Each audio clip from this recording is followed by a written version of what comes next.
There have been a number of really interesting Easter eggs and secrets within the Loki series so far, but one in particular had me do a serious double take.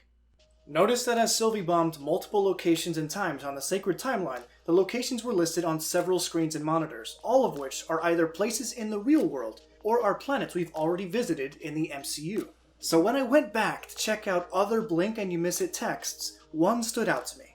The monitor reads, Tracy Wilson, female, 25, touched the Tesseract and opened a wormhole to Godthab Omega? It's a fun sentence, if a bit meaningless, knowing that this is nothing more than a pruned variant of a character who's not even in the comics, using an item we've seen plenty of times. But Godthab Omega, that and the storyline that planet is attached to are really, really interesting. If it means what I think it means, Guardians of the Galaxy Volume 3 is going to be very different than its predecessors. Welcome to Geekritique. My name is Dakota. This video is purely speculation, but the more I looked into it, the more it falls in line with everything we know so far about what's been set up and teased for Guardians of the Galaxy Volume 3. If you enjoy speculative breakdowns like this, let us know by liking this video and we'll be sure to make more like this in the future.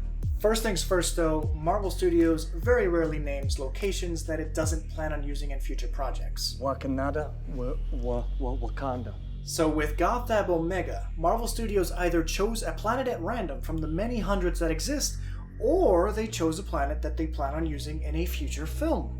Godthab Omega is an obscure one that's only ever been featured in one miniseries, Annihilation Ronin. The 4-part series, a tie-in to the 2006 crossover event Annihilation, sees the exiled Ronin find his way to Godthab Omega in search of Tananayal, who was pivotal in his trial, as she provided a false testimony, stripping him of his accuser title.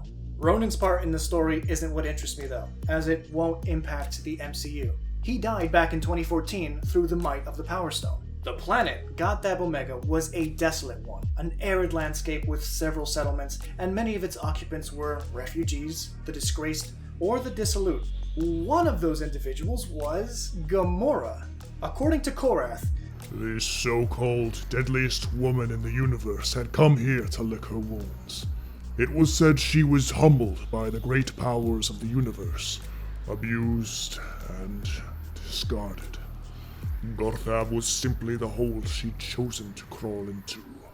The Gamora we know in the MCU, a member of the Guardians of the Galaxy and love interest of Peter Quill for some 4 years, was sacrificed by Thanos in 2018. However, a 2014 variant of Gamora from a period just before she had initially met Quill time-traveled into 2023 with Thanos' army, but was spared their fate when Tony snapped them away. She walked away from that battle, humbled by the universe, without family, allies, or a purpose. Where would she go from here? She's certainly a very different character than the one we've become familiar with. What would a pre-Guardians Gamora be like? Actress Zoe Saldana has some opinions on the matter. There's a part of me that wants her to go back, find her way back to the Guardians, but there's also a part of me that wants to explore a bad Gamora.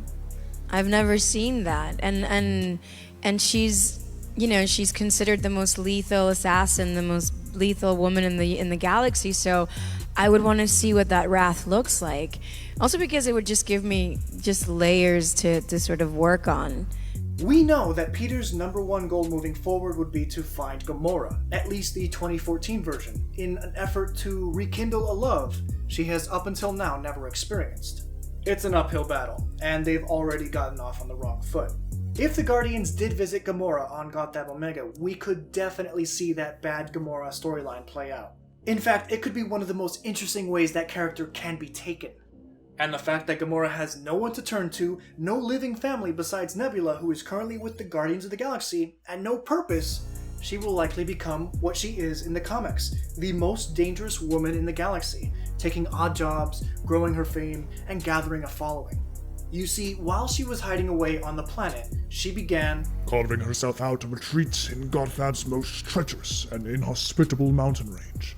We believe she dwells in Mount Virago with her graces. These graces could be a really cool implementation for Guardians 3, honestly. Soon, she banded other females, all with some cosmic awareness, together. Gamora came to be seen as a living goddess, and that's when the trouble really started. Whatever purpose this Gamora lacked, she soon found again in her new acolytes, and systematically they began to take over Godthab in her name, one settlement at a time. Our little patch of Kree territory is under threat, and while we are not without our own resources, these Graces are no ordinary foes. Gamora's Graces were a deadly gang of female warriors, and if we get this somehow in Guardians of the Galaxy Volume 3, that would make for some excellent drama for the Guardians. Over the years, the group has been comprised of Tana Nile, Stellaris, Cerise, Spirit, and, of course, Nebula. I don't think this arc would be half as impactful if Nebula wasn't involved. Gamora is looking for purpose, and Nebula is looking for family. I'm going to guess that at some point in the Guardians of the Galaxy holiday special, Nebula will leave the Guardians and find her sister. At the end of the day, the Guardians are a group of lost souls who have all either lost or have never known their family, coming together to create their own, and I think this will be highlighted well in the holiday special. Nebula has little affection for the Guardians beyond there being a way to find Gamora. But to then see her conflict in serving under her sister, not dissimilarly to how she served under Thanos, this could be a really awesome exploration of her character. It's also worth noting that Dave Bautista has no plans for his character after the third film in the franchise. And I hear that, I don't know if this is true, but Guardians of the Galaxy, the next one will be your last. It will. It will.